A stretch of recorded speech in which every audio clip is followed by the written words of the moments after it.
Olá, pessoal, tudo bem? Aqui é o professor Tiago falando e nós vamos resolver agora uma questão do Enem da prova de 2019.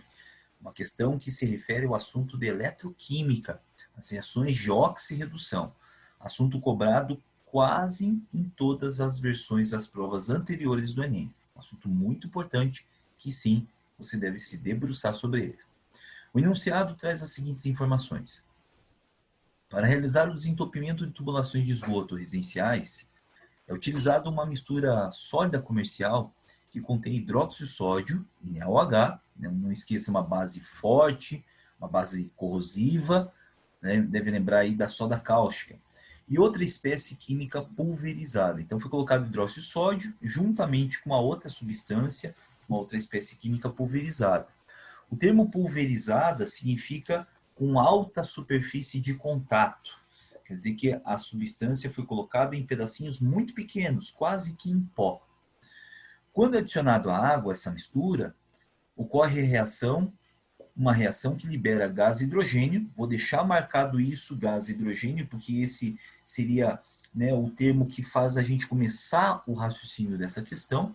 E também ocorre a liberação de uma forma de energia na forma de calor, né? Ocorre a liberação de energia na forma de calor. Não esquecendo que as reações que liberam energia na forma de calor são chamadas reações exotérmicas, reações que liberam calor, aumentando a eficiência do processo de desentupimento. Considere os potenciais padrão de redução, então essa é uma informação interessante, tem na tabela, da água, que é a primeira reação que aparece aí na tabela é da água, e de outras espécies químicas em meio básico, todas elas em meio básico, expresso no quadro. Então, é interessante notar que esse exercício, essa questão, é uma questão de eletroquímica dentro do conceito de oxirredução. Uma reação de oxirredução, enquanto alguém reduz, o outro alguém oxida e vice-versa. Você não terá uma reação onde apenas duas espécies químicas reduzem apenas, muito menos duas espécies químicas oxidam apenas, sempre em paralelo, enquanto uma oxida, a outra reduz. O quadro nos traz a informação dos potenciais de das semi-reações de redução. Eu sei disso porque está escrito na tabela, e se não houvesse essa informação, é possível notar os elétrons antes das flechinhas, no sentido de direto da reação. Elétron antes da flechinha no sentido direto da reação, indica que a reação recebe elétron, uma reação de redução.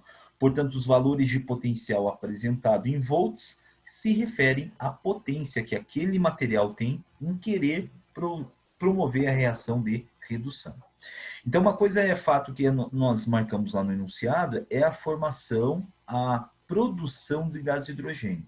Dentre todas as opções da tabela fornecida, a única aqui do lado do produto, no pós-flechinha, eu encontro o gás de hidrogênio, é a primeira reação. Então, na primeira reação, eu tenho a produção do gás de hidrogênio. Note que o potencial padrão de redução dessa reação é de menos 0,83.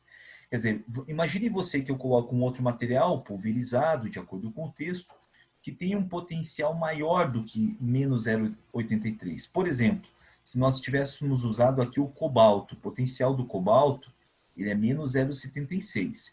Não esquecendo, valores negativos, quanto mais próximo do número zero eu tiver, maior o meu valor negativo, tá? Maior o meu valor. Então, o valor negativo de menos 0,73, ele é maior do que menos 0,83. Se eu tivesse colocado essa substância pulverizada que contém cobalto, ela teria o maior valor de potencial de redução, essa reação aconteceria no sentido direto, forçando a reação com a água a acontecer a reação no sentido inverso. Só que daí nós produziríamos água e não produziríamos gás de hidrogênio. Portanto, a reação de produção do gás de hidrogênio tem que se efetivar de uma forma direta. Só existe uma maneira para essa reação acontecer de uma forma direta.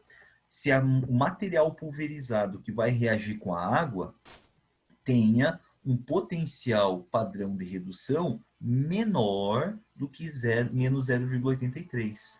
Se maior, essa reação vai oxidar, não vai atingir o objetivo que é a produção de gás de hidrogênio. Ela tem que reduzir obrigatoriamente. Então eu tenho que encontrar na tabela aqui embaixo alguém que tenha um potencial padrão de redução inferior ao valor da água que é menos 0,83. Se nós observarmos a tabela na sequência que vem, você tem o valor de menos 0,73 da espécie que tem cobalto. Quer dizer, esse valor é maior do que menos 0,83, ele não é a nossa resposta, não pode ser. Então, das alternativas, aquilo que tem cobalto é aquilo que você não vai marcar, a letra B nós não podemos marcar. O menos 0,22 aqui também é um valor maior do que menos 0,83, está mais próximo de zero. Então, a substância que contém cobre também não pode ser marcado. Ó. Na verdade, entre as alternativas, nem existe nenhuma das alternativas que contém cobre. Então, essa aqui, por enquanto, nós... Aliás, tem a letra C, né? A letra C tem cobre, então vamos eliminar a letra C, realmente. Tem cobre, mas a cobre não pode ser. Potencial maior do que a produção do hidrogênio, tá? O próximo potencial de menos 0,58 é um valor também maior do que menos 0,83. Nós não podemos usar a substância que contém chumbo. Das alternativas a qual tem chumbo é a letra E, nós não podemos utilizar. Contudo, você vai chegar à possibilidade de haver potenciais, sim, que são menores do que menos 0,83. Se são valores menores, menos 2,33 e menos 0,88, são valores, sim, menores do que menos 0,83. Quer dizer, essas reações, essas substâncias, usando esses valores, eles ocorreriam as reações no sentido inverso, que são reações que daí sim estão liberando elétrons. Reação de quem perde elétron é uma reação de oxidação, aí poderiam ser. Só que, para essa reação acontecer, o material que nós teríamos que utilizar é um material reagente no sentido inverso. Quais são os dois materiais reagentes no sentido inverso? Seriam o alumínio, na sua forma metálica, e o ferro também na forma metálica. Por isso, nós eliminamos a letra D. Por quê? Na letra D, ele não colocou o ferro na forma metálica, ele colocou hidróxido de ferro 2, que é o produto da reação.